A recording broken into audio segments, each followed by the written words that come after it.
조선일보의 정치 칼럼을 연재하는 분 중에 박성민이라는 칼럼니스트가 있습니다. 정치 포커스라는 이제 이 팻말을 걸고 칼럼이라기보다는 분석과 칼럼을 아우르는 상당히 긴 그런 글을 이제 연재를 하고 있는 분인데, 감히 제가 평을 해본다면 우리나라 정치 칼럼 중에서 가장 돋보이는 으뜸 가는 그런 인사이트를 보여주는 분입니다. 그런데 오늘 아침에는 이런 칼럼을 썼네요. 이번엔 다르다. 이번엔 달라. 이재명 정권은 달라. 예를 들면 말이죠. 그런 식의 자기 착각이라는 늪에 빠진 민주당이라는 뜻입니다. 재밌습니다. 아주. 2004년 노무현 대통령 탄핵 역풍으로 국회 과반을 얻어 행정부 입법부를 동시 장악했을 때, 박근혜 대통령 탄핵으로 집권한 문재인 정부가 2020년 총선 압승으로 행정부 입법부를 동시 장악했을 때, 윤석열 대통령 탄핵으로 행정부 입법부를 동시 장악한 지금, 그러니까 좌파 정권 3번, 노무현 때, 문재인 때, 이재명 때, 이 3번 공통점, 입법부 행정부를 동시에 장악하고 있는 지금, 이번엔 다르다 하면서 반복하는 일정한 패턴이 있다. 패턴. 첫 번째, 부동산 폭등에 대한 트라우마.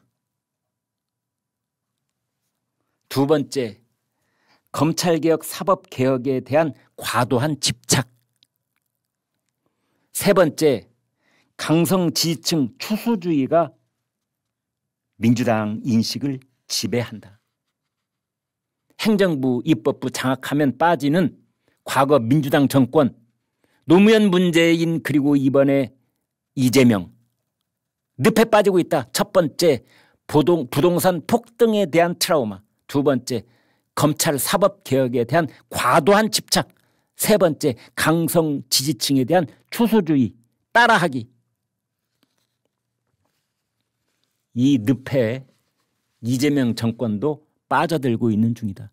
지금의 민주당도 빠져들고 있는 중이다. 제가 빠르게 읽어드리겠습니다. 첫째, 공공임대주택 공급 확대로 쾌적한 주거환경 욕구를 해소해주면 된다는 5.6. 이건 사회주의 방식으로 실패가 검증됐다. 둘째, 다른 사람보다 좀 더 좋은 집에 살고 싶다는 보통 사람의 욕망을 탐욕으로 몰아붙인 5.6. 자본주의는 인간 욕망을 자연스러운 본능으로 받아들이는 체제다. 셋째, 정작 자신들은 탐욕스럽게 살면서 모두 그렇게 살 필요는 없다는 위선의 오류다. 조지 오웰의 동물농장을 보는 것 같구나. 마지막은 제가 한 말입니다. 문재인 정부 청와대 정책실장에 내가 강남 살아봐서 아는데 모든 국민이 강남에서 살아야 할 이유는 없습니다. 라고 했던 말이 두고두고 오르내린다. 두 아들을 외고에 보낸 진보 교육감이 자사고 폐지를 주장하면서 양반제도 폐지를 양반 출신이 주장할 때 더 설득력 있고 힘을 갖게 됩니다. 라고 말한 신박한 논리에 버금간다.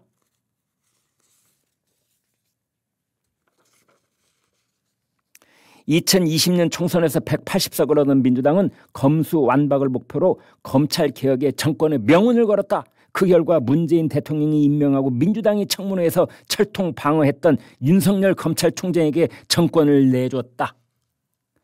78년 만에 검찰청을 폐지한 검찰개혁, 대법관 증언과 대법원 판결에 대한 헌법소원의 사실상 사심제라고 하는 사법개혁 밀어붙이기도 이번에는 다를 것 같니? 조희대 대법원장 사퇴 압박과 대법관 집무실 현장 검증 모습은 서부지법 난입 사태와 겹쳐 보인다. 박근혜 윤석열 정권을 거치면서 국민의힘이 보수의 신화라는 상징 자본을 탕진했듯이 민주당도 민주, 도덕성, 인권이라는 상징 자본을 빠르게 탕진하고 있다. 강성 지지층만 추수하면 중도는 이탈한다. 노무현 문재인 정권이 실패한 길을 그대로 따라가면서 이번엔 다르다, 이번엔 다르다, 이번엔 다르다라고 집단 최면이 중요한 것이 아니라 정말로 이번에는 다르게 가는 것이 중요하다. 과연 민주당이 회군할 수 있을까?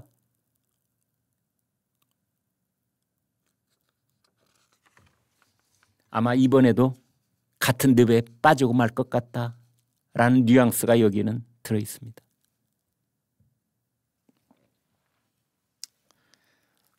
저는 이 글을 읽고 나서 시나리오 첫 번째, 시나리오 두 번째 두 가지가 떠올랐습니다. 시나리오 첫 번째,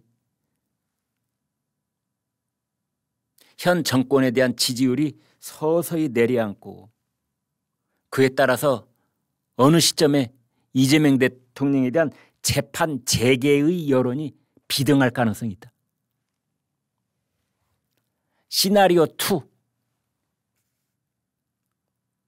서서히 변화가 오는 것이 아니라 어느 날 갑자기 지지율이 급전직하로 내려앉고 그때 현 정권 내부의 권력 분화가 나타날 것이다.